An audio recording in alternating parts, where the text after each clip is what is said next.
Hello दोस्तों, स्वागत है एक बार फिर से आपका मेरे चैनल पे लीगल न्यूज 127 पे। दोस्तों, आज की वीडियो में मैं बात करूंगी कि पत्नी पक्ष से कैसे समझौता करना चाहिए, क्योंकि मोस्टली वो पति जो पत्नी से पीड़ित है झूठे केसेस में कभी कभी ऐसा समझौता कर लेते हैं, लास्ट में जाके वो पछताते हैं। फिर कई साल मतलब 9-10 साल गुजर जाते, फिर जाके उनको रियलाइज होता है कि नहीं, मुझे ऐसा करना ही नहीं चाहिए था। फॉर एग्जाम्पल, अगर पत्नी ने झूठे केसेस कर रखी है, फिर वो बाद में बोलती है कि हाँ चलो मुझे रहना है, समझौता करना है, आपने माफ कर दिया, फिर घर लेकर आ गए। फिर कुछ टाइम के बाद फिर वो उससे लड़ाई झगड़ा किया, फिर वो चली गई, फिर वो आई, फिर ऐसे ही चली गई। मतलब ऐसे करते करते हो गए आपको 9-10 साल। बाद में आप परेशान हो जाते हैं, यार मेरी तो जब आप परेशान हो गए जब मेरी उम्र 30 साल की थी, अब 40 साल की हो गई, ये ऐसे चलता आ रहा है, अब मैं बर्दाश्त नहीं कर सकता, बहुत हो गया, अब तो मुझे डिवोर्स चाहिए। तो एक सिंपल सा क्वेश्चन है, जब आपको ये 9-10 साल के बाद रियलाइज हुआ कि मुझे डिवोर्स चाहिए, तो आपने इतने साल आपने बर्बादी क्यों किया? जब आपकी पत्नी है, वो आपको पता है कि देखो हमसे बेहतर आप जान सकते हैं, अगर आपकी वाइफ है वो झूठे केसेस कर रही है, जब उसने पहले ही झूठे केसेस कर लिए, आपने समझौता किस बेस पे किया था?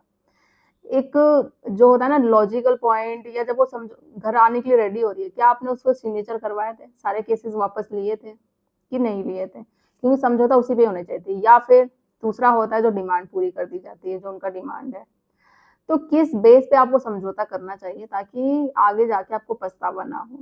तो इसी टॉपिक पे बात करेंगे, मैं डिटेल्स में डिस्क्राइब करूंगी।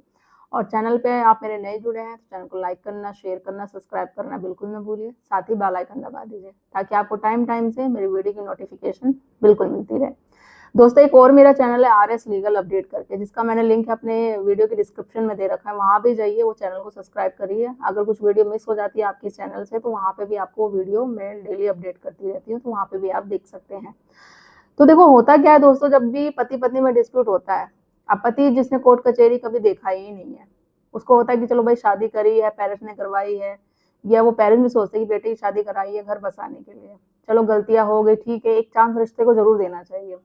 ये बिल्कुल बात सही बात है, मैं भी ऐसे ही कहती हूँ। अगर ज्यादा बात नहीं बिगड़ी तो समझौता कर लो। बट समझौता जब पत्नी आपके साथ में रेडी है, उसको गलती का रियलाइज हो रहा है, देखो पूरा जोर लगा लो आप भी कि भाई मेरा घर बस जाए, आगे जाके रियलाइज ना हो कि मैंने कोशिश नहीं करी। या उन पत्नियों से भी बोलना चाहती हूँ कि जैसे होता है ना, चलो गुस्से गुस्से में आके बैठ गई, वो सोचती पति आएगा, ससुराल वाले आएंगे, मैं उसको माफी मंगवाऊंगी, सबक सिखाऊंगी, फिर सोचूंगी जाना ही नहीं जाना। तो ऐसा करते करते आप बहुत बड़ी गलती कर देते हैं। एक्चुअली आप पति को या ससुराल वाले को सबक नहीं, आपको भी सबक मिलता है। और जब वो आपको पता चलेगा, जब बहुत देर हो चुकी होती है।